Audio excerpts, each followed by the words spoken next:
Okay, hi everyone. Tony's right. So this is a redo video of the haul video that's coming up on the 5th. So I'm redoing it. So that one will be taken down. This one will be put up in its place, and it's because I got a new book. So I didn't want to do a video with a singular book in there when I had just done a video with the other one, because I decided to get another book, and I was like, well, if I decide to get another book, let's just redo that video and go from there. No harm, no foul. It's whatever. It just won't get used. You know what I'm saying? So yeah. So all of these are purchases from Barnes and Noble. I got most of them the few days leading up to the new year, and then I got the newest one on this past Saturday. Today's Sunday, so yesterday. So yeah, I got these because I wanted to read more in 2026, and I have like a shit ton of books. That joint in my throat really got me. I really wanted to read more in 2026, like fiction and poetry, because I got really inspired by my like short novel class. So read more fiction and then read more poetry also to help me build my collection and stuff like that. And right now I'm not drawn to any of the books in my poetry shelf collection, my TBRs or anything like that. So I was like, what's up with that? Because I'm actively in the process of writing my thesis, and I want to absorb as much poetry as possible, and I want to absorb as much reading in general as possible. So I was like, if I'm not feeling it, I kind of want to feel it. So I was like, well, maybe I need to spend more money. So I decided to get another book, which is a book of poetry. So I'm going to start with the magazines first that I got, and then we'll go with like the books, the actual books. So the first thing I got is poetry, which is the January-February 2026. So this is what I do. I usually get these to read the translations. I might start reading the little like articles and stuff like that they put in here. I tend to not like those. I don't know. I'd be like, I'm here for the poetry, that's it. But I especially love the translated poetry, so excited to read this. I'm not a fan of the design for this month. I still think the best one was the one where the ampersand was the E and the T for poetry. So there's that. I just want to explore these and see where they go, and like them. Okay, so we got a Portuguese translation. Damn, it's a lot of Portuguese. God damn. Do something for other people. Translation in Portuguese. Was that it? Don't do this. Don't do this to me. Sometimes I read it before I get it, and sometimes I don't. The Portuguese is the main one.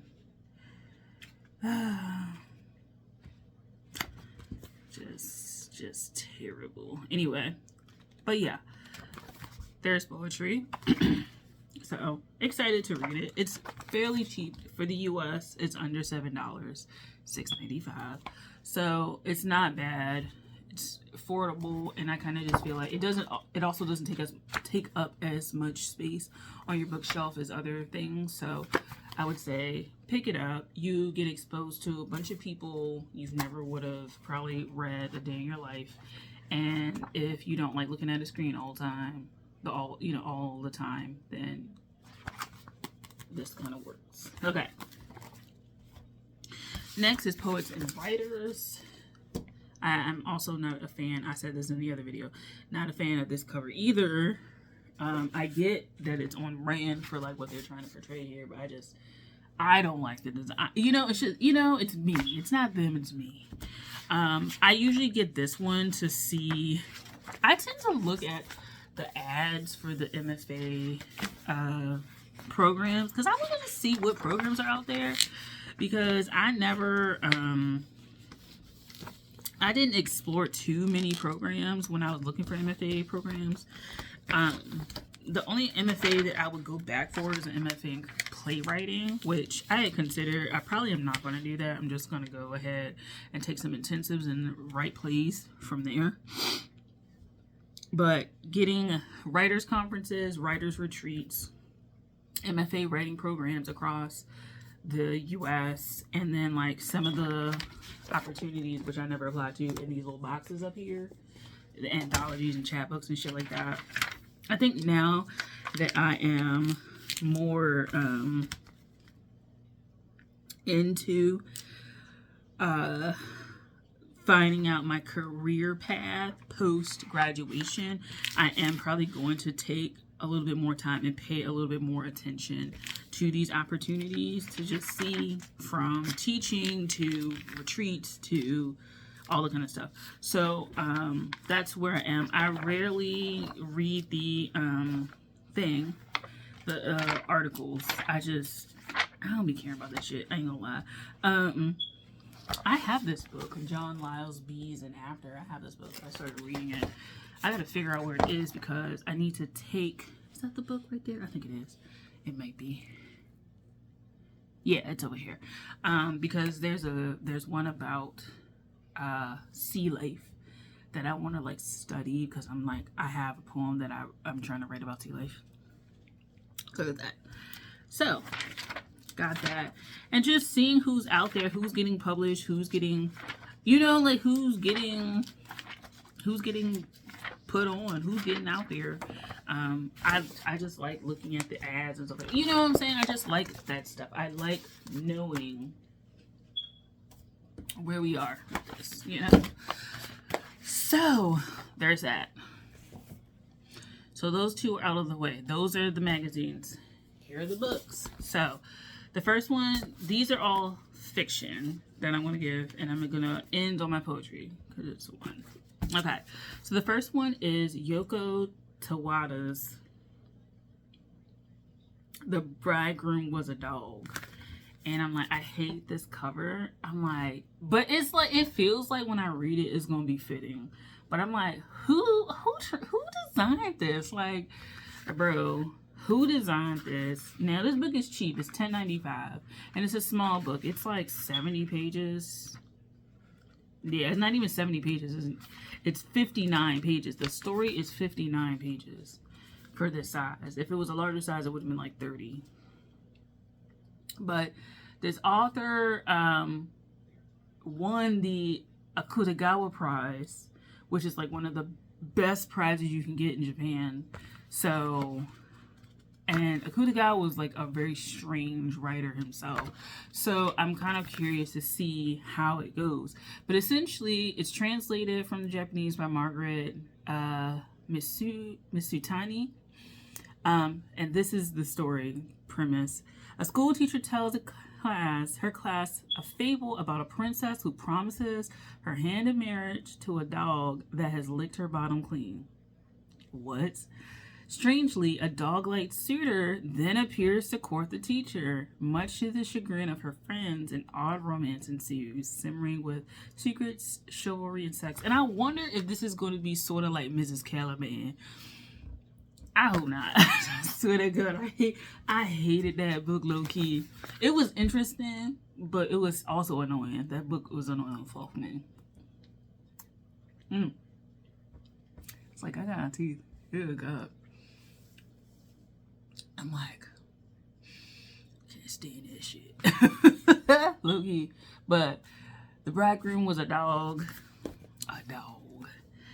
Grief Is the Thing with Feathers by Max Porter. This one has an alternate cover I saw with a big ass bird. I don't know why Grey Wolf decided to give us this one. Okay, where's the other cover? I don't mind it, but this yellow is kind of getting me. You know what I'm saying? Like, damn. But it's a book about grief. So I'm gonna read it, what it's about. So here he is. Husband and father, a scruffy romantic, a shambolic scholar, a man adrift in the wake of his wife's sudden accidental death. And there are his two sons who, like him, struggle in their London flat to face the unbearable sadness that has engulfed them. The father imagines a future of well-meaning visitors and emptiness while the boys wander, savage and unsupervised.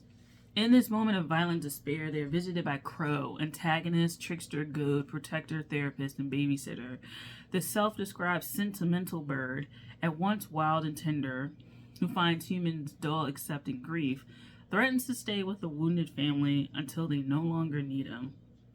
As weeks turn to months and the pain of loss lessens with the balm of memories, Crow's efforts are rewarded and the little unit of 3 begins to recover.